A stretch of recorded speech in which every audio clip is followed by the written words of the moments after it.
Welcome back to another episode of BHAW Radio. I'm your host, Brian Rowan. We're on episode 102. We've got a special guest tonight. He's a 2020 graduate, recently competed in the Olympic trials in the last couple weeks. Welcome to the show, Jerm Imonode. Hey, how's it going? Be real. Thanks for having me on, man. Huge fan of the program. Listen to it every morning going into work. So I appreciate you having me on, man. Yeah, I'm excited. We don't have Logan here tonight. He's traveling for TDY, so I'm doing this solo. So hopefully I can keep up the convo. But I feel like we've got a good episode planned. Well, last weekend at the Spring Gala, actually my wife, she came up to me after we had talked and she was like, "You should have him on the podcast." And I was like, "We're way past that. We're already looking at dates. We're already in the works. Yeah, no. Yeah, it was great. I don't know if it got put out a little late or something, but there wasn't a lot of recent grads, that showed up that I thought there would be more. But I think a lot of guys are maybe busy or whatever, or had something that weekend. But it was nice for the recent grads to kind of get together, but and also like mix in with the guys who graduated in like the 2000s, the 90s, the 80s. I mean, I think, we had a couple 60 grads there. So Yeah, no, it was great. I don't think necessarily I think they got in front of it like 2 months ago. I think a couple months notice, but it's I think for people that have graduated recently, it's like you're all over the place, and yeah, there's it's wedding season. You're planning all their trips, just trying to get the time away, getting off yeah. of and stuff like that. So I was really happy with the attendance that we had there. I Oh think yeah, 17 or 18, grads in attendance, as well as it was like 75% of the wrestlers' families came. I was uh yeah, impressed with that. There was almost 200 people there, according yeah, to Scott's email today. So yeah. uh, No, yeah. that was a really good turnout. I actually didn't even really know that they were gonna. It's like it was kind of like their banquet as well, which I thought was awesome for the families to be there for the banquet, like and kind of see the videos and kind of get a feel for what the season is like, because you can only see so much, especially like as a grad or someone watching from a distance. It's kind of hard to get the feel of the team. You see the results and you see the stuff on paper, but to actually see the guys, like how close they are, and see the videos and see how hyped they get and their inside jokes and how much they kind of bicker back and forth, and just seeing like the true personality and character of the team uh was pretty awesome to see, especially during their banquet. Yeah. So did you go to all the weekend events, or like walk us through your weekend? Like what all you did up at West Point? So actually, I don't know if you know this. I don't know if I talked to you about this. But the Simon Center at West Point, it's the head department that does that's in charge of MX 400 and a lot of like, military professional ethics program. Mhm. They reached out to me and they were doing the cemetery tour on the first. So what they did is they were taking 12 recent fallen grads, or not fallen grads, and they were having people who knew those grads really well talk about them at their gravesite, with them being buried at West Point. So I was lucky enough to be reached out to speak about Chris Morgan, my classmate and teammate, class of 20. And his father reached out to me and asked me if I could be one of the people that spoke about Chris at his grave. And it was an awesome experience. So I was up there on that Wednesday. The Simon Center and military professional ethics program at West Point. They flew me and my wife out there to participate, and I was able to speak to class of 2026. So the now yucks, about affirmation and just being in the Army and professionalism and what it is to be an officer, and talking about Chris and how that impacted me as a cadet. And it was awesome that I was lucky enough to, one, be chosen to be the person to speak about Chris. And then it was even more sweet to have that roll right into the alumni weekend and get to see everybody too. So it was kind of a double whammy. That's awesome. I didn't realize you were. I actually heard that they did that just because my sister and brother-in-law went up there on Thursday, Yeah. and he ran into one of my classmates' family, Darren Hidalgo. Yeah. Yeah. And it was just by happenstance that they showed up on that day, and they were able to visit the graves and talk to some family and stuff. So that's cool. That's great that you were able to. It was able to work, and you got a extended time out of it. And it sounds like they hooked up the flights. So Yeah, that's they did. Can't beat that, Tough to beat. Tough to beat a free flight and hotel and rental. But no, yeah. It was awesome. I'm happy I had the opportunity to do that and, speak to Chris and or speak to, current cadets about Chris and what he meant to me and really have an impact because a lot of the other speakers, I mean, like you said, it's older people, kind of older grads, you had a lot of lieutenant colonels and majors, and I think I really had a chance to connect with like the current cadets because they saw me as like, a lieutenant who was still kind of recent in graduating and stuff. So yeah, it was good.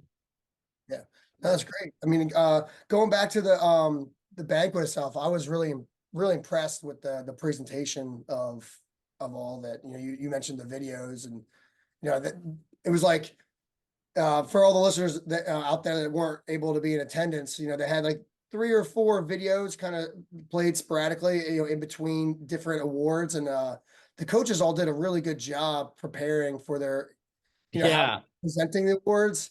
Uh, Yeah. the coach Blythe, he's a funny guy. I love that guy's voice. That's the first time I got the chance to meet him. That guy, I was impressed with him. He's awesome.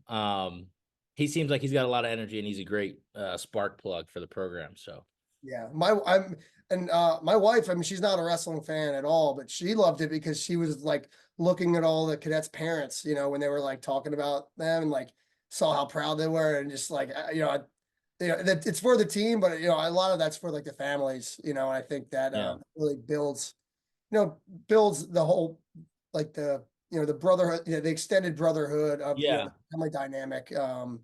especially some of the lesser known wrestlers that maybe don't get all the credit. I like how they had awards for maybe people behind the scenes a little bit too. So I mean, you're talking to a guy who won the 11th Man Award and the Unsung Hero Award, baby. So I know all about that. uh no, yeah, that was sweet. I like how each coach really got a chance to talk too. Cause like I said earlier, like I'd never met, Coach Blythe or I'd never met Fabian Gutierrez. Like I didn't meet these guys. So um to really get to meet them and, kind of hear them talk and see the impact they had, it was great. It's great to see who's helping out the program and who's in charge of development and getting these guys better. yeah, and it was great having Mike Navig there, and him being able to present the his award to Yeah. Ben Pazook, or as he like to say, Pusak. Husak. Hey, I bet you he's still tough too. He looked pretty good. He's still skiing. He lives out in Denver, and they have a I house in mean, Cambridge. He's like, yeah, he's like, I think this might be my last year skiing. The dude's like 84 years old. Like, yeah. he's I in mean, good shape. what is he class of, was he 63 or 63, 69? 63, yeah. 63? Yeah, jeez. Yeah, Yeah. General Nardati was 69, who was also Okay, yeah, no, that's who I was thinking of. Yeah, no, he looked great, man. Shit. yeah. He had some personality too. He had some fun up there. So it was good to see him. Yeah, his wife seemed like she was really enjoying like being out there, and Yeah. Yeah, she was. it's great I for got a chance to talk to them and it was awesome. yeah. So um yeah, I love to talk all night about the spring gala, but we've got a lot to get into. Yeah. Also recently, you compete in Olympic trials. We'll Yep. see you out there in the stands, rooting you on. Shout Talk to out. us about that experience. I've got about 1,000 questions related to Yeah. trials and the craziness of the weekend and WCAP and all that stuff. Yeah, yeah. So also a shout out to you. That was like the first time I've ever been in a wrestling event where somebody in the crowd actually caught my attention. You timed it perfectly. I can't say, I mean, you executed that perfectly because I don't think a lot of people understand how the dynamic was of how we were getting out to the mat. Normally at a tournament, it's like there's a warm-up area and everyone's kind of just walking in between to like go watch a match or whatever. But the way it was at Olympic trials was like they had all the athletes in the back, right? and then you go to like a staging area, and then as soon as the match that you're that's ahead of you is over, they like march you out with your stuff and your coach. So it's kind of like, everybody's kind of looking at you. There's only what, 4 mats there? Yeah. There's only 4 mats, so it's like, everybody was you felt like everybody was watching your match. But it was awesome. That was the first time, I'd wrestled at World Team Trials before, and that's when I saw you down in Raleigh. We won't talk about, some of the stuff that went on there, but um, I wrestled at World Team Trials before, and it was cool, being around all the guys and the top level athletes. But I felt like wrestling at the Olympic Trials was way different. Like the dudes that I was warming up with in the back, it was like Dake, Burrows, Jaden Cox, Kyle Snyder, Kale Sanderson's right there. It's almost like, a little bit, you can catch yourself if you're not used to being at that stage, right? Because I haven't competed in 2 or 3 years, so it's not every day I was rubbing shoulders with these guys. So it was kind of cool to just be like, what, I'm wrestling here, I belong here too, um, and just not take it for granted, because I understand how awesome it is and how hard it is to even qualify for this tournament. Yeah, so I mean, walk us through that. I mean, you haven't competed that much in the last, few years. How did Yeah. you qualify for the trials, and what was your preparation like leading up towards it? And walk us through that a little bit. Yeah. So, I think the last time I competed and like was really training was 2021 while I was an athletic intern. Me and Anthony Abaddon, we were training and doing senior nationals and all that stuff. And I was wrestling with Ben Harvey, and that was a good training cycle. But, you know, you got to be in the Army after you graduate West Point, for those guys who don't know that. So I was just, I had a deployment, and I kind of just was just training, on my own, not really thinking about competing again. And then a couple months ago, um, Bruce Robinson, one of the assistant coaches for WCAP, who I know, reached out to me, and he was like, "Hey, we got the all armed forces coming up, and we don't have a heavyweight. Like, would you be down to wrestle?" And me, of course, I'm like, "Yeah, sure, I'll come wrestle." And he was like, "Okay, well, we got this competition in like 3 weeks. We can fly you out. You train here for 3 weeks, get your lungs under you, then we'll send you out there." And I was like, "Okay, sweet." Yeah, and the whole time I'm thinking that this is just like, just the all army or all armed forces competition. And before he hangs up, he's like, "Yeah, it's Olympic qualifier too. So if you like do well at it or place second out of 3 dudes, he was like, you will qualify for Olympic trials." And I was like, "Well, then yeah, for sure." I mean, I was already thinking about going before, but I'm gonna send it. So me and he reached out to PJ Ogunsanya as well and kind of told him the same thing. So me and PJ went out to Colorado about 2.5 weeks before All Armed Forces, and we were just training with the WCAP program, and we were training with those guys. And I mean, for those of you guys who are not big fans of Greco, you know, Vero, as you told me, the first thing you told me and PJ is, "I don't really care for Greco, guys, but I'm real proud of what you guys did." Try to be honest, No, we can talk about that later too, because you said another style, but I won't out you like that. But no, they called me and PJ up, and me and PJ went out there and we trained. And the WCAP program in Greco is like half of the Greco team's WCAP guys. Yeah. So I mean, it was top. It was the highest level of Greco that we could get here in the U.S., I believe. Like, I had Jermel Byers that was coaching me every day. I was, wrestling with, Kamal Bay, Spencer Woods, Spencer Mango, all those guys. So, um, it was hard. It was a hard training camp, but we needed it. And yeah, we wrestled out all armed forces, and I was lucky enough to beat the one guy I had to beat from Air Force. I lost to the Marine Corps guy. I'm forgetting his name now, but I beat him at trials, which was huge. He was actually the 2 seed at trials too. Um, but yeah, so I qualified for Olympic trials, and then after that, PJ did as well. They said, "Hey, we're gonna bring you back for like another month and a half, so you can actually train up here for trials and not just kind of go back and call you back again another 2 weeks." So me and PJ went back and we wrestled there for a month in preparation with them. And we were training at the Olympic Training Center and, the WCAP room and stuff. And it was a good train up to the Olympic trials. Was it tough like trying to get back in wrestling shape? Like, being a little bit. Yeah, I had been running a lot, like just working out, I mean, just working out the way you would normally work out. But it definitely is different, especially being in Colorado.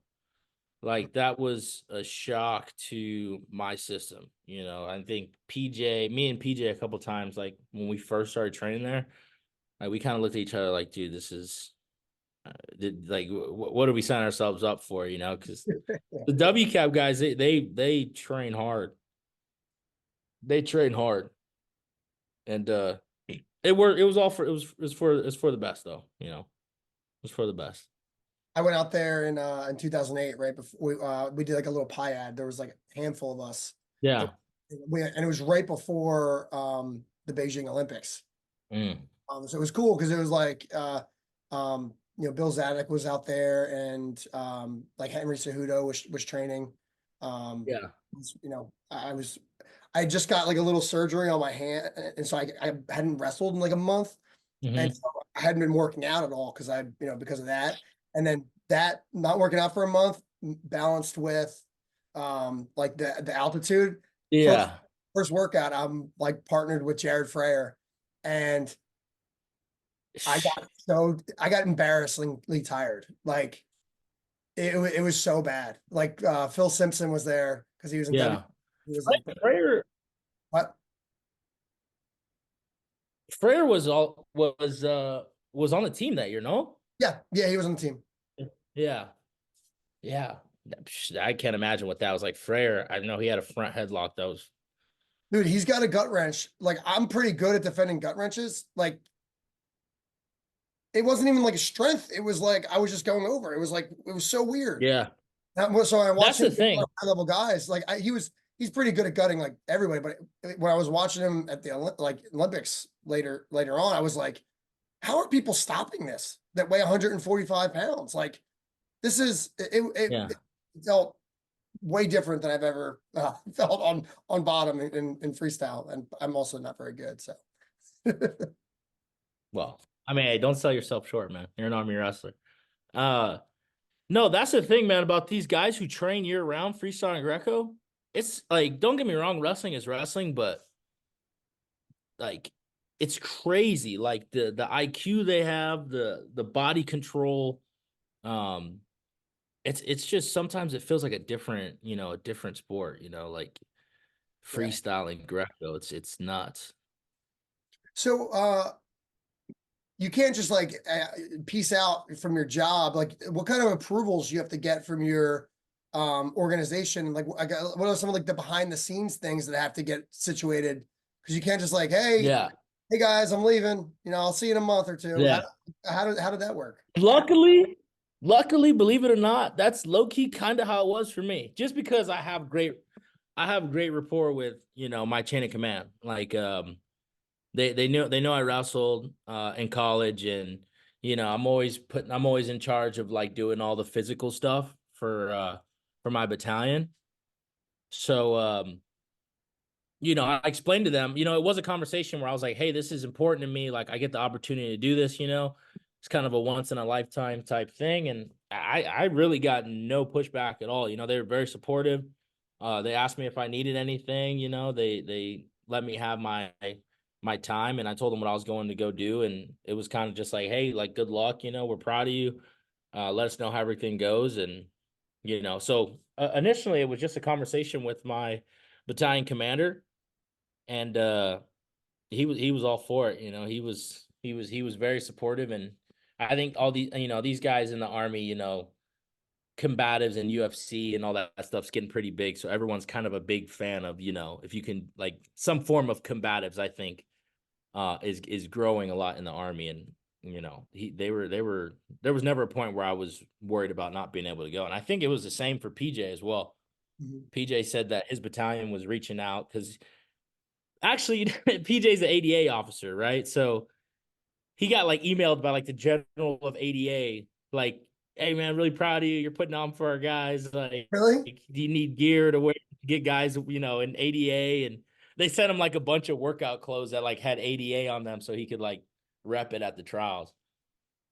That's pretty cool. How sweet is that? Yeah. I'm guessing word gets Yeah. out. I mean, that's when you look at like people go TDY and do things all the time, but like you know Olympic trials, it's Yeah. once in 4 years. It's like it's a really big deal. That's something, Yeah. Uh, something you never be able everybody. to forget. The Yeah. you Everybody. thought about going full time in the WCAP or I have. I've thought about it. It's just right now, right now I'm 27. By the time the next Olympic roll around, I'll be 31. I'm married, newly married. And I was thinking about, this path I was gonna go down and if I want to have kids and start focusing on, my career after the army and stuff. Um, so it was there, and I had this conversation with, Coach Ward and Coach Chewy and Coach Pearsall, because those are my guys. I reached out to them and asked them how, they kind of said goodbye to wrestling in their own way, and they each gave me their own answer. And it was a good talk. I was able to really find my answer, and kind of understand that like maybe this is a critical point for me to like start focusing on rest or focusing on like life and my family and stuff like that and what I want to do after being in the army. So I definitely thought about it, but I don't know if I'll keep competing. I don't know though. I can never truly say. It's hard. It's hard to say. I mean, to say bye to it. Like it's something that has helped me in my life, and I've been doing it since I was in high school. So I don't know if I wasn't tears in my eyes leaving the shoes on the mat at Olympic trials, but I don't know. Maybe you'll see me at a couple tournaments. Maybe I'm done. I really don't know yet. yeah, I mean, doing the part time thing, it seems like it's working for you. You're doing well, and maybe next year, you get some, you do armed forces again and Yeah, some time away. So, you can, it doesn't have to go, you can have a all hybrid like you've been doing possibly. yeah. It's who knows? Maybe I'm out of the army next year. By the time the next armed forces comes around, I'm find a job somewhere and there's RTC nearby, and maybe I'm wrestling there or trying to coach or do something. That's another thing I've really been looking at too is like trying to coach, because I feel like it can be such a rewarding thing, and that's kind of like the next step after your relationship with wrestling is when you're done competing, a lot of guys go right into coaching, and I feel like I'm right at that cusp of like, do I want to dedicate, time to try to be coaching and stuff, once I have more free time and stuff. And that's something I've definitely been thinking about. Yeah, Because you coach, right? I do. Yeah, I help run a youth club in my area. So Yeah. it's a like it's I coach at a few different clubs, but I'm mostly involved like during the wrestling, traditional wrestling season is when I spend most of the time coaching. In the off season, Yeah. I think either once a week or once every other week. But it's fun. Kids love it, and I'm in the heart of Pennsylvania where wrestling thrives. Yeah. It's nice to be around. And you're running a hell of a bar series you teach, right? At that club. You teach a hell of a bar series. Is that what I hear? You guys are tough on top. I mean, they're tough on time. I mean, I wouldn't say we're like.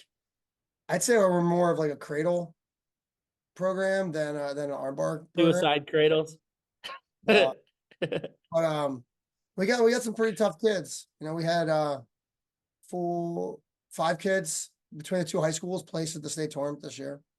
Um, And you youth say state, or you say state tournament. what?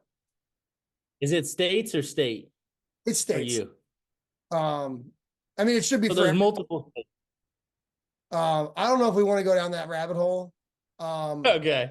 Uh, it's the state tournament. Just like it's the national tournament, but it's Hmm. states just like it's nationals or NCAA's. So it's Yeah.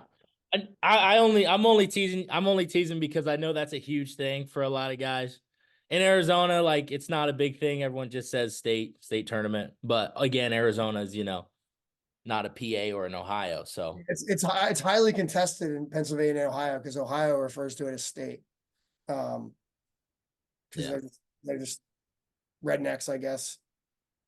Okay. We But got a lot of Ohio guys. yeah, but shifting gears, Kazook's an Ohio guy. what? Kazook's an Ohio guy. Yeah. I didn't ask him, grill him on it. But usually, like in February every year, it's always like it's all over Twitter and social media. Yeah.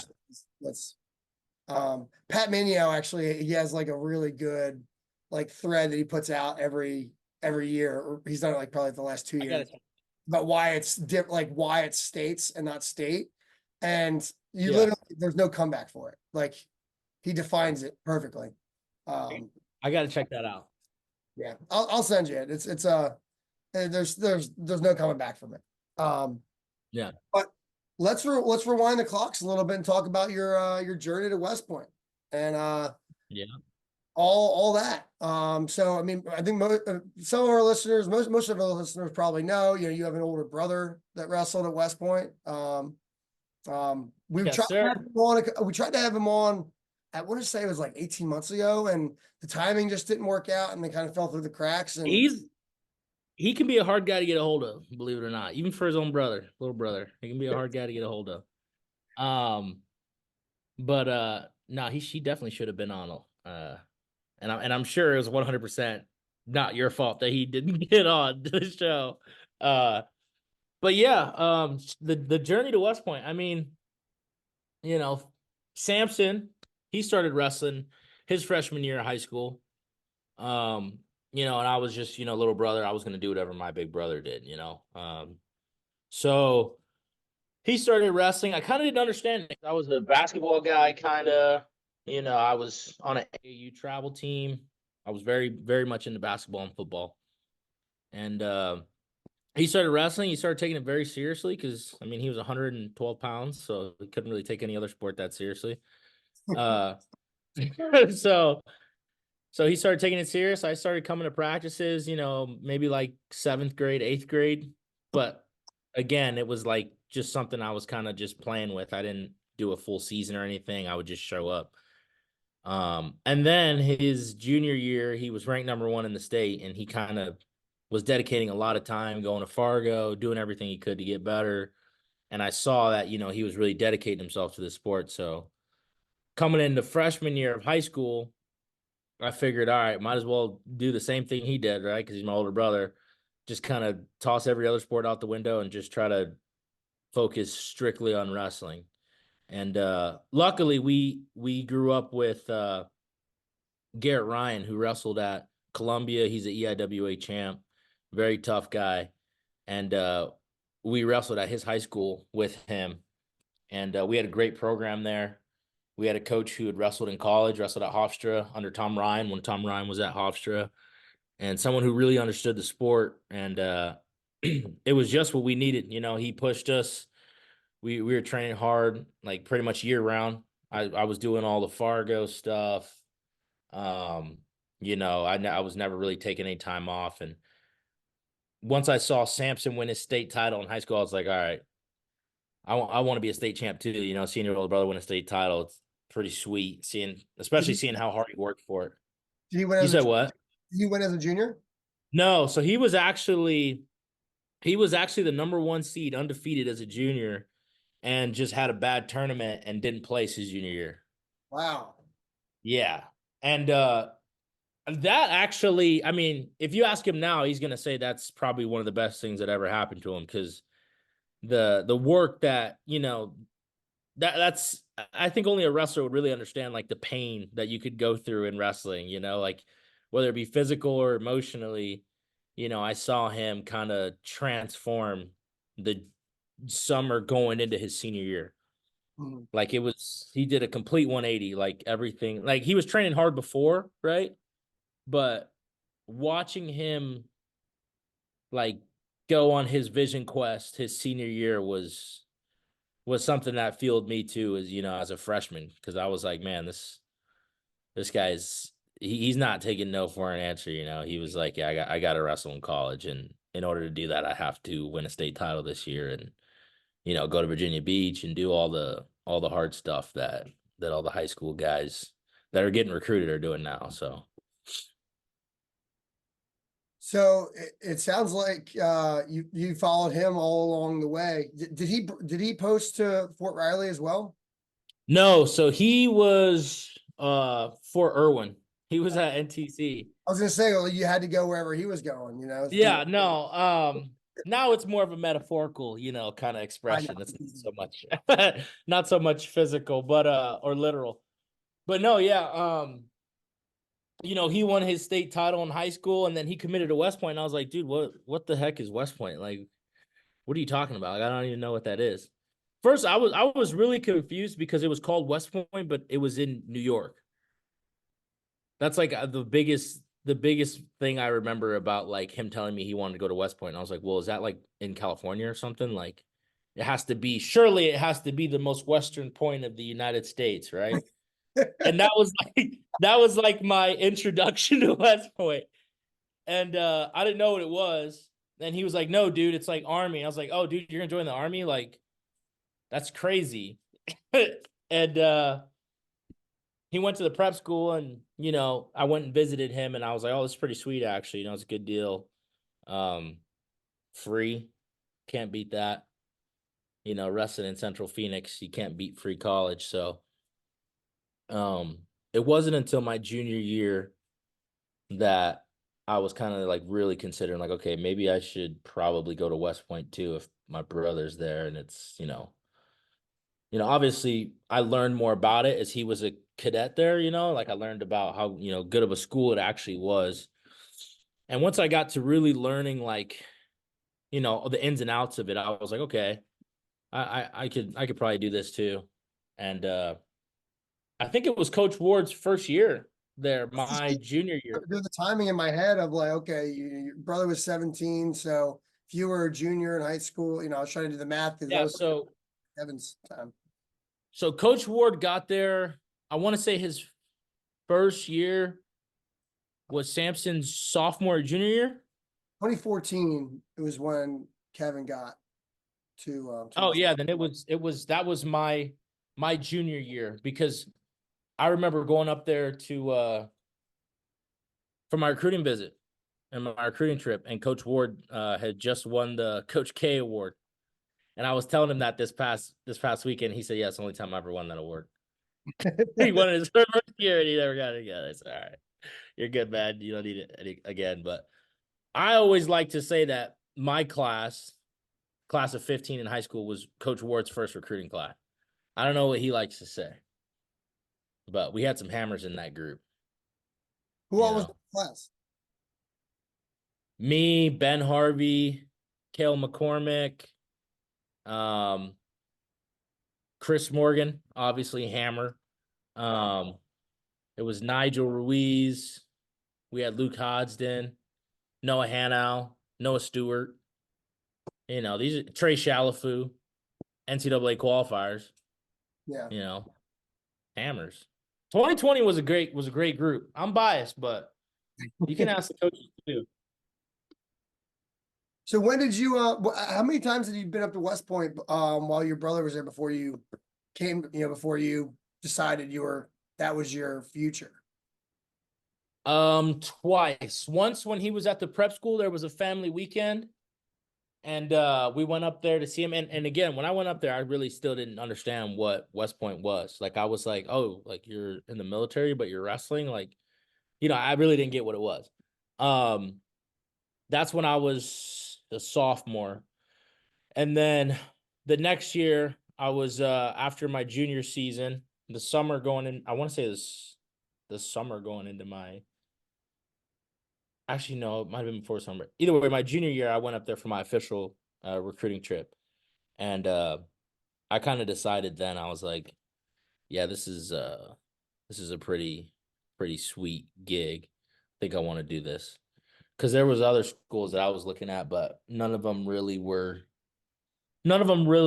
gave me that like kind of like feeling, that West Point did. I mean, I'm sure you probably know what I'm talking about when you first got up to the campus and saw all the, statues and the campus and everything. And I kind of, as soon as I took my recruiting trip, I knew I was going to go there. Yeah. I knew I was going there even before my recruiting trip. Mine was like it was weird. I went up in like February during wrestling season. Like Yeah. I didn't do like the traditional recruiting trip, like, football weekend in the fall. Um, Hmm. just because it was timing didn't work out and stuff like that. So I didn't, but I knew I was going there before it, before I even went Did over. you have family? Did you have family that went to West Point or anything? No, but one of my best friends in high school, he was a year ahead of me, and he went to the prep school. That's when I was back in Jersey. So my senior year of high school, he was at the Fort prep. Monmouth. He was at Fort Monmouth, and he'd still come back, most weekends. So I had a good idea. He only wrestled as a plebe. He quit after that. But You that's still what got buddies with him? what. So you still buddies with him? No. Yeah, he actually moved to Australia. And Oh, he's not like on social media much, so we haven't been in much contact, but we actually reconnected a couple weeks ago. Um, but yeah. Dan Vagnozzi, some of our listeners probably know that name. He was class of 2008. But yeah, man, I'm trying to think what we were just talking about. Oh yeah, but yeah, you Talking just about, going to West Point. Um, yeah. it's funny because I always try to ask people like, hey, like, what were your thoughts about West Point before you go? But you pretty much had the whole picture, being going through Yeah. completely with your brother there, like you knew all the secrets. You're Yeah. were you at USMAPS when he was a junior, and then you were a Junior. when he was And then a when I was a plebe, he was a firstie. yeah. So I got cut a lot of breaks. I got cut a lot of breaks for being Samson's little brother. At the time, believe it or not, he was an 84 pounder and I was a 97 pounder. So we were closer in size too. So people were kind of also would sometimes confuse me for Samson. So I didn't, get as much of like a hazing experience as Samson probably got. He took those licks for the both of us, thankfully. So it sounds like you were a lot bigger than him at like earlier on, and then I guess he Yeah. grew later, and you guys ended up around the same size. Yeah. So Samson, I can tell you his progression in high school. Freshman year, he was 112 without cutting any weight. Then sophomore year, he was 119. And these are the old weight classes. Yeah. He was 119 his sophomore year. Then junior year, he shot up, had a huge growth spurt, and wrestled 135. And then he had another growth spurt, I guess, and he wrestled 152 his senior year. So he went from 112 to 152. And then his prep school, he was wrestling 74 and 84. So he had kind of a big jump, kind of a John Anderson like jump. Um, whereas I've kind of always been 200 pounds since I was like 3 years old. I just kind of stretched out and, lost or just got taller pretty much. I wrestled 82 and 70 and 95 in high school. And then prep school, I wrestled 97 and then wrestled 97, 84, 97, and then moved up to heavyweight my senior year. How was that? So How was that adjustment moving up to heavyweight? And decided like, did you want to get a lot bigger, or was it yeah. getting too much? Well, I mean, we were so loaded at 97, you know, which is a good problem to have as a program. But if you're an individual guy trying to, see the starting lineup, you want to, try to go where maybe you think it's easier. And I think a lot of guys, right, who are wrestling, middleweight or lightweight, even you look at the heavyweights and you're like, man, that's so much of an easier, kind of thing to do, right? At least that's what I thought. I thought heavyweight in my head was obviously like easier than wrestling, 52 or 60, one of those weight classes that's kind of, more stacked. But I soon found out that's not always that is not the case. It's a different sport almost kind of. Yeah. Like it's it's a different sport, and it took me a little bit to get adjusted to it, but I think I was able to adjust just fine. I was able to gain the size. I was tall enough. I had great dudes to work out with. I had Bobby Heald, NCAA qualifier. I had Ben Sullivan, who I think Ben was an NCAA qualifier as well. Yeah. Full size heavyweights, who weren't going to take it easy on anybody, especially not the guy bumping up from 84 who didn't belong, but no, it was definitely something that I'm happy I did. I enjoy being bigger. Cutting weight obviously sucks. I know you were probably cutting a lot of weight when you were in college now, I imagine. Yeah, certain times more than others. When I cut down to Yeah. 49, my yuck year, I was cutting pretty hard. Yeah. And a lot of guys on our team, they cut a lot of weight. I remember my freshman year even being at prep school, I would watch Logan and Austin Harry and those guys cut weight, and it just seemed like they were always cutting so much weight. Yeah, I I mean, mean, it's part of it was cutting a bunch. May 25, I remember. Trey was, yeah, Trey was. Ben never really cut that much weight, Ben Harvey. But we had a lot of guys. Wyland, I think, was 49 for a while, which I think he was cutting a lot of weight. He'll tell you he was doing just fine though, because he's tough. But yeah, it was nice to not have to cut weight anymore, for sure.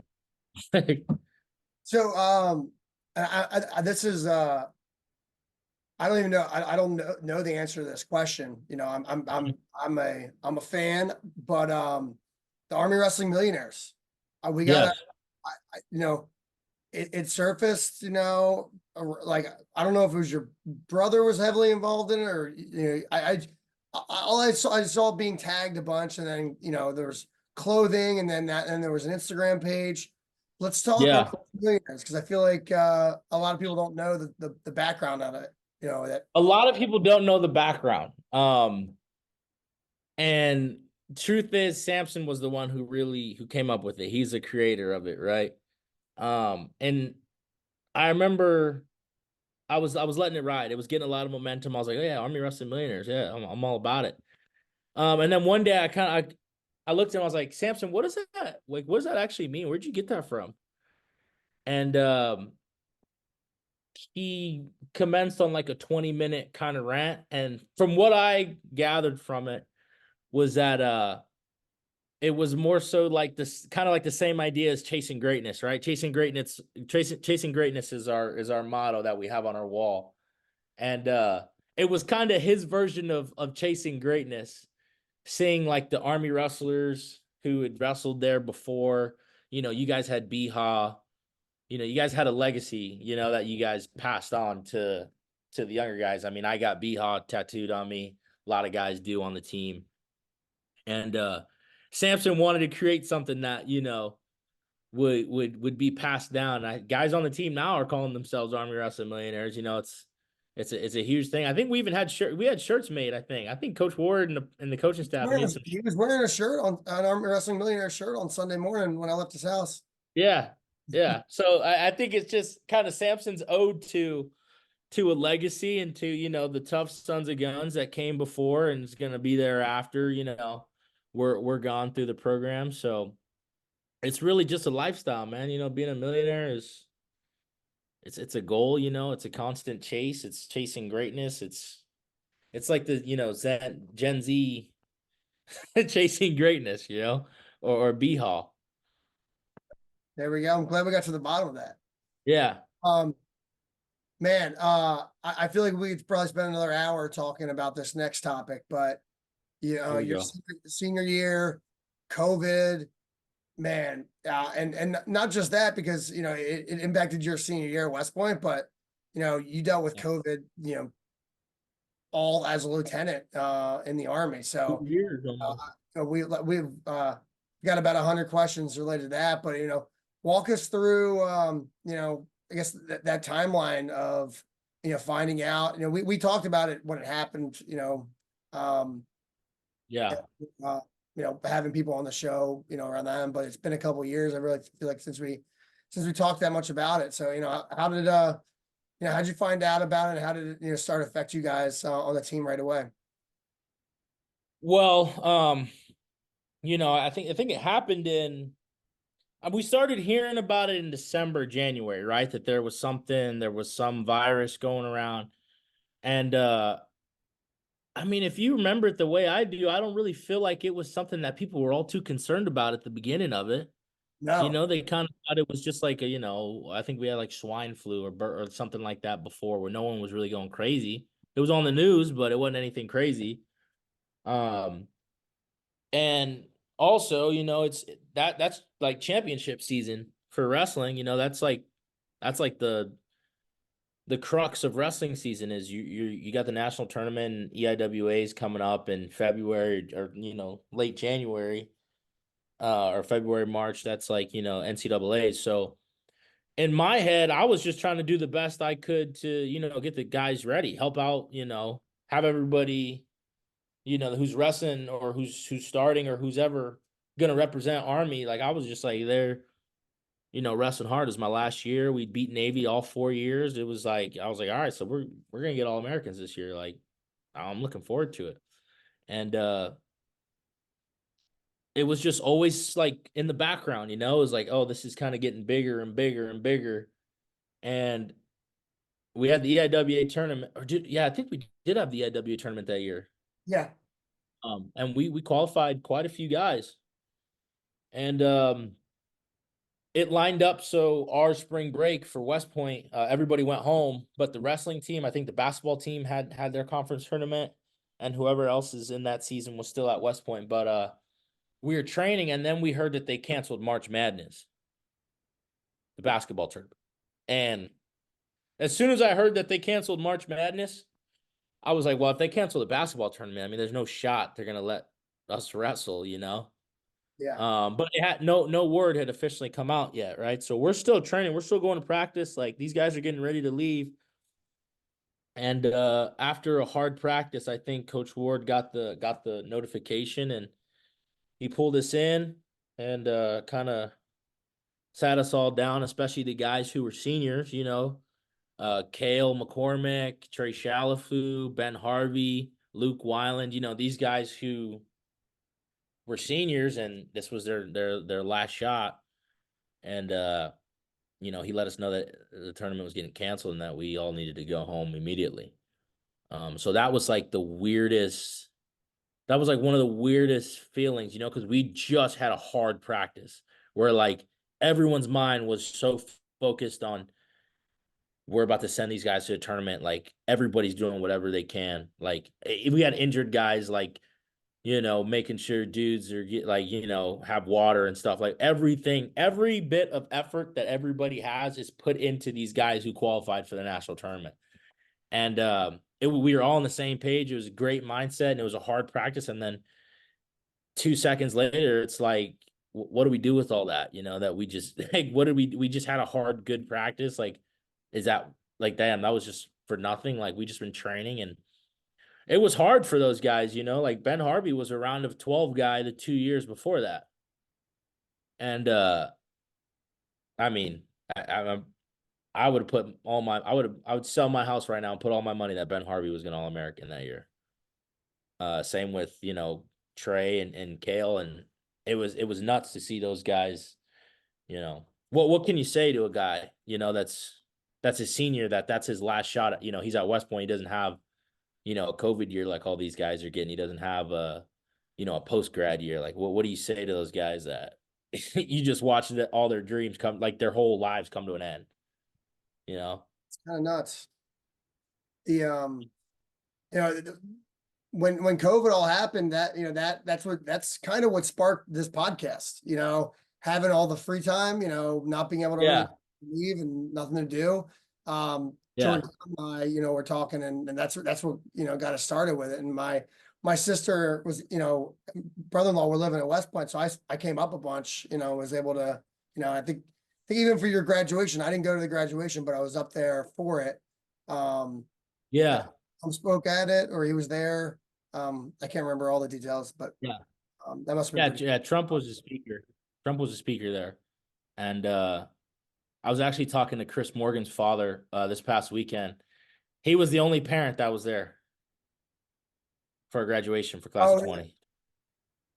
So, because we had President Trump spoke there, and then it was on the plane. It was on the West Point plane, which was actually pretty sweet. Honestly, that was pretty sweet to me.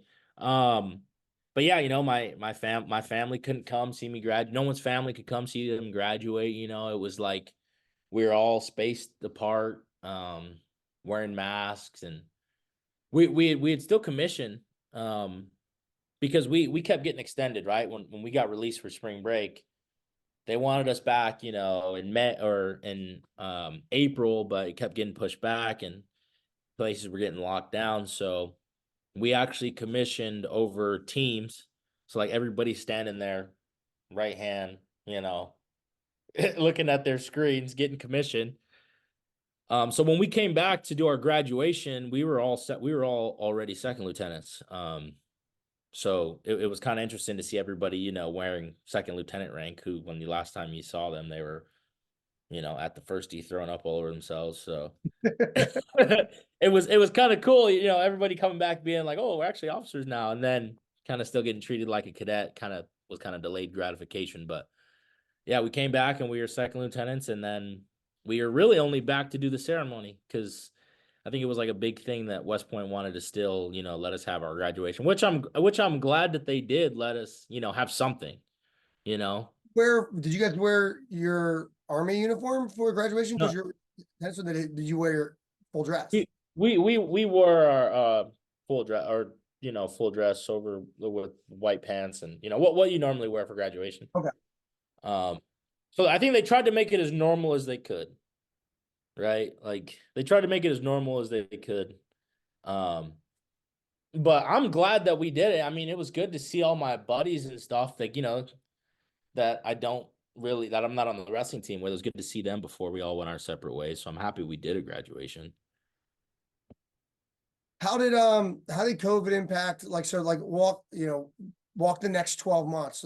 So normally, you have 60 days of leave ish, Yep. Polic, and then follow on schools. So How did COVID impact all of that? so lucky for me, Kale, Trey Shalafu, Ben Harvey, and Luke Weiland, we were all athletic interns the Oh next yeah. Shout out to Willie Simpson for hooking that up back in, I forgot Yeah, about shout out Will shout out you. Will Simpson. Shout out Will Simpson. That's my dog, man. And Yeah. his last his last stunt as a guy in the army was setting 5 wrestlers up to be athletic interns living together. Uh so I would say ode to Will Simpson. I can't say that enough. Will Simpson is my guy, man. That's my guy. Um yeah, he set us all up with athletic intern jobs. As illegal as it was for him to do that. So And the listeners out there, what Willie Simpson was, 2009, he was my classmate. He was working in ODIA, and some of the, each, athletic program or each sport gets, an intern or two, depending on the sport, the size and all that stuff. Well, some sports didn't have any reps, or any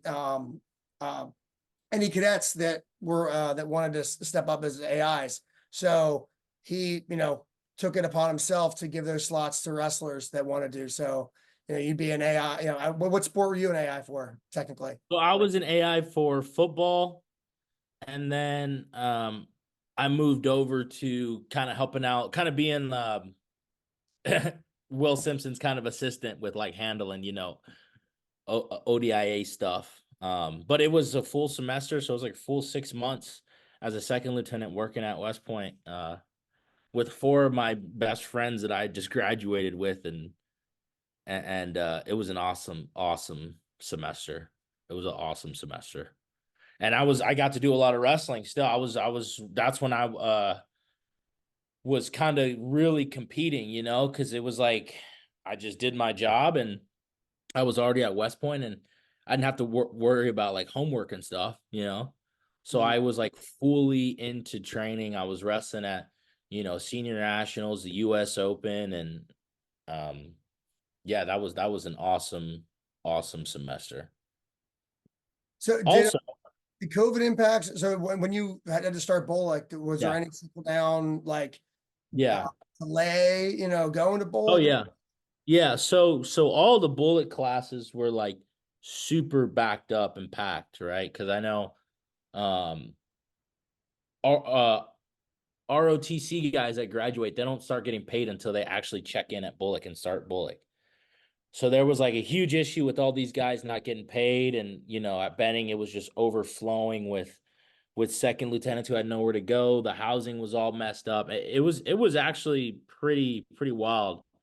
Um, and that's the same for I think a lot of other Bullocks too. Is everybody was just so backed up, and people who were supposed to have been like PCSing, going to new duty stations, were like not PCSing. So all the people who had like came there before, who they expected all these other guys to get out, like it was just a huge backup and everything was kind of overcrowded, which kind of ultimately forced us to be in like a lockdown longer, right? Because there was an influx of people that couldn't go anywhere. So it was just like, all right, well, more people are getting sick now because people are just hanging around duty stations and stuff. But yeah, it was nuts. COVID was. Yeah, it's like some of the time like blends together because it was so long that, like, Yeah. because I'm like, oh, like in my head, I'm like, oh, it lasted like, 6 months or a year. But then I'm like looking back at like 2022, No. and I'm like, wait, no, 2022 was like COVID as Yeah. well. Like it's kind of wild. Yeah. Because my wife was class of 2022, and like they still had a graduation, like they had a regular graduation and everything. But I remember she was telling me like while she was at school, like they were like still wearing masks and like being very cautious, and like stuff was, you know, off limits, or that was normally, accepted, or it was normal. And they nobody was living a normal life for, I would say, up until maybe last year. Like last year is when you kind of woke up one day and everybody was like, "Oh yeah, COVID's kind of done. It's over." Man, so so how are you enjoying the army life? I guess what have your jobs been so far? What's your kind of looking ahead, what's your plan? Yeah, so when I first got to my unit, I was lucky enough to be a platoon leader right away. So I was, you know, had a full platoon of like 45 guys. I was platoon leader for, and we jumped right into training because we were going to NTC, and this was 2022. So, What did you branch? What did you branch? infantry. Okay. So I was immediately, being a PL, which was awesome, and went to NTC and kind of just was baptized by fire, kind of just getting thrown in there because I was out of a unit for a week before I took a platoon. And I was a PL, I was a line PL for all of NTC, and then um we deployed to Bulgaria and Romania, and I was there training with Ukrainians and stuff, and that was pretty sweet. Then I got switched over to being the mortar platoon leader, which was even more fun because that's like, kind of a specialty platoon. I kind of got an opportunity to see a different side of what, a different job in the battalion, and still training, Ukrainians and showing them how to use mortars and stuff, and that was a blast. I was in Bulgaria for that. And yeah, and then we came back and last year, and since then I kind of just been doing the staff job, kind of, S4, S3 stuff. And Tyler McLeese actually loves, making fun of me for being an army guy, I guess. I think he likes making fun of me for being an AS3. Um I don't know, I think he gets a lot of like, pride out of that and being in the army and stuff. So um he teases me on that. And then this past on the first, actually, while I was up at West Point, I promoted to captain. So been a captain Congrats. for appreciate it. Been Yeah, a captain for a week now with all the other 2020 guys, and man, it feels good. My chest is a little bit nice little pay bump heavier. there. Yeah. It's wild. You know, when you're at West Point or you're at the prep school, you didn't go to the prep school, did you? I went to the prep school. USMAPs. Okay. The U. Okay, sweet. You just gained like 100 points in my book. Um, I might have USMAP you're tattooed on my body somewhere.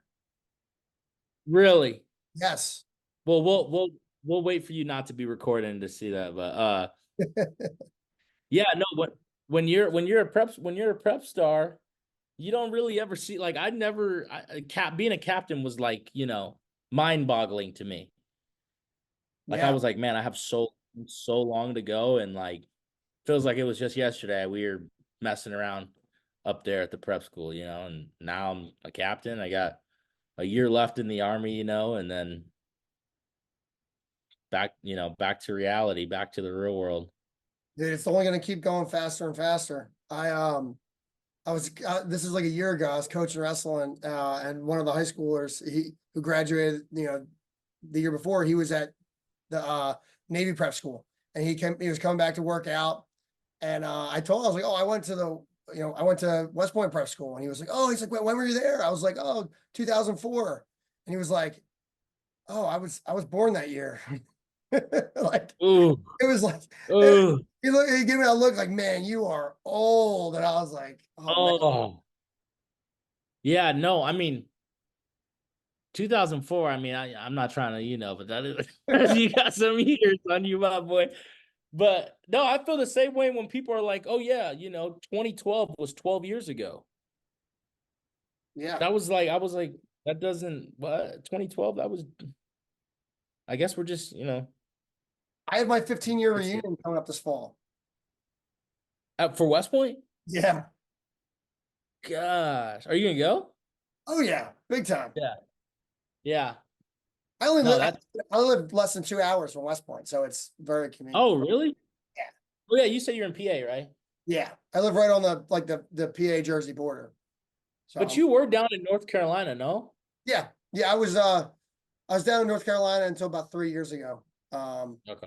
I was last stationed at Bragg, and then I stayed around there for a few more years, and then finally, got a little homesick and got the itch to move back to close to where I grew up. That's awesome. I want to go back home too when I'm done living in Kansas. So we actually got one listener question. Oh, Um really? yeah, I think it's a good one because it's coming from someone I respect highly. Uh did you really rescue a bike crash victim from a ditch on West Point? Yes, 100%. That was during COVID as well. It was What messed up. what Let me happened? tell you. I don't know how much time you got left, but let me tell you the story. It was nuts. You I got was back early. I was back early because I came back earlier than the rest of my classmates, right? And this was right before graduation. And when you got back to West Point, you had to go in these like COVID barracks. Mhm. So you're like isolated. So isolating and all that stuff was still very new to everybody. No one really understood like isol isolation and quarantine. So me, I'm stuck in a building. I asked the cadre that were there who were instructors and people in the band. I was like, "Can I go outside and go for a run? Like I'm not going to be around anybody. Like I need to go outside and go, run around the campus and stuff like that." And they're like, "Yeah, sure. Just, let us know when you get back." I was like, "All right." Or they're like, let us know when you go and when you come back. I said, "Okay." So I'm going for a run and I'm running up to the parking lots where the cadets all park their cars. Mhm. And I see a little girl there with a bike helmet and her bike's on the ground and she's like crying, like looking really scared. And I was like, I mean, I don't think I'm that scary, I think I'm pretty, nice guy. So I run over and then I come up and I see who I didn't know is just a man to me. He was laying in a ditch of like, jutted rocks and his shoulder, his collarbone is completely like bulging from his skin. And as I get closer, I recognize this guy as being one of my he was my MA 104 instructor. At the time, it was Major Collins, but Lieutenant Colonel Collins at this time. But I didn't know that, and he recognized me right away, and I helped him up out of the ditch, and we called the ambulance, and I helped him load his bike into his truck, and the ambulance took him and his daughter. But later that day, he writes me an email from the hospital and says, "Hey man, I really appreciate you helping me. There was a family that saw him fall in there and just left him there because they were scared that like they were gonna get COVID, because it was like this was the COVID frenzy, where everyone was so scared to like be next to somebody. So this whole family, like a family of four, saw this guy like break his collarbone and fall into a ditch with his like 5-year-old daughter and just left him there. And me, like one of the only people on campus, just happened to be going for a run at that time. So I helped them out. That is wild. Isn't that crazy? Was he just like laying there, or was he Yeah. like was he like So it was like what I think happened is it was like, there's some incline up there at those parking lots, like C lot and A lot and all those lots. I yeah, think they were coming down from a lot, and I think he maybe just, caught a rock or something and just flew into a ditch that happened to be just filled with like jagged rocks. And he was with his daughter, who his daughter was maybe 5 or 6 years old, like a young kid. And yeah, it was just such a frenzy at the time with COVID that, people would be in such a frenzy that they could see someone in that kind of like position and just be like, "Oh, sorry, we don't have like masks or anything. We can't help you." And I was like, this man is literally that's so like, messed up. it was messed up. His wife actually took to like the West Point community page, and you know, she did her thing. She did her thing on there. But yeah, luckily, what are the chances of me being like, literally, I was probably one of the only cadets, only people on campus at the time. What are the chances of me seeing him? And then what are the chances of him being an old instructor who, we both recognize each other right away? Yeah, yeah, that's a wild one. Shout out to Colonel Gist, Master of the Sword, for sending that question in. Yeah. Yeah. That was a good one. Yeah. That's a good. I feel like it's a good place to end at too. I mean, we've been talking Yeah. for a little over an hour now. So any last words? Or we haven't done a guest one in a little while where I've said, hey, who do you want to hear on the show? Like, if you had to pick three future guests we haven't had on, who'd you want to have on? Ooh, okay. This is a good one. I would say this might be a little bit hard for you to keep such a smooth conversation with like how you've been doing with me, but I would love to hear and see Russ Parsons on the show. Russ, we had Russ on. Really? Yeah. Okay, then I feel like a jackass. I feel like a jackass now. When was he on the show? This was probably like 2 years ago. I have to look back No, there. we need Russ now. We need Russ now. Now, Russ. Not 2 years. This was like right when he was starting the Q course, I think, when we had him on. Okay. Okay. I need to find Probably that longer. episode It's because I definitely longer than 2 years because Russ was in the Q course for a long time. yeah. We won't talk about that. David Farr, has he been on here? Yeah, we had David Farr on. You got some Dang. catching up to do. I know. I kind of just been watching. I'm a new listener. I'm a new listener. Um, Let me see. Well, it's good though that like we've had people on that people want to hear from. Yeah, because That's those are guys who those guys were when I first came in. To me, those guys were like Army wrestling. It was like Russ Parsons, Dave Farr, like guys who I looked up to when I was like a plebe. Or you know, well, Samson. We gotta get Samson on. Samson has been on. yeah. We had Russ on for episode 75, 75. Let me write this down. February 75. 25th, 2022. Yeah, that's years ago, man. Yeah, and then when do we have David Farr on? That was How do you keep track of this? You got a list of all? I'm looking at the Instagram posts. Jack Lucy been on? Yeah, we had the Lucy. We had him and his brother. We had the Lucy brothers episode. Oh, Actually, other than Chandler's, that was our most watched episode. really? Oh, well, you Yeah. gotta love the Lucy brothers. I think they both like the way they shared it, and then like I think their family and friends like in their hometown shared it, and so it got around. Like everybody like because the more people that share it on their like Facebook feed, like the more other people see it, and then they go click on the link, and then they watch it. So yeah, that one their episode got like I want to say like 400 something views, 500 views. That's probably actually their whole town. 400. I mentioned Jack actually this weekend at the Gala, and he said, "Yeah, I live in a small town, and everybody's interested in like everybody." So it's probably all the entire town. That was literally probably his entire town, and maybe like 2 cows there. Yeah, I gotta see. I'm looking for Dave Farr's. Oh, he was episode 7. He was way back in the beginning. Yeah, see, these are guys that I want to hear updates about now, because it's few and far between. We get to see a lot of these guys. Whether it's always like a wedding, someone's wedding, everyone's all over the place. Yeah. You've had Austin Harry on before? No, we haven't had Austin Harry on. Got to get Austin Harry.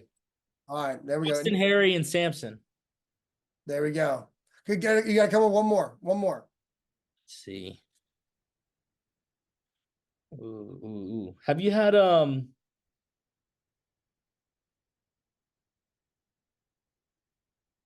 have you had Al Palakas on?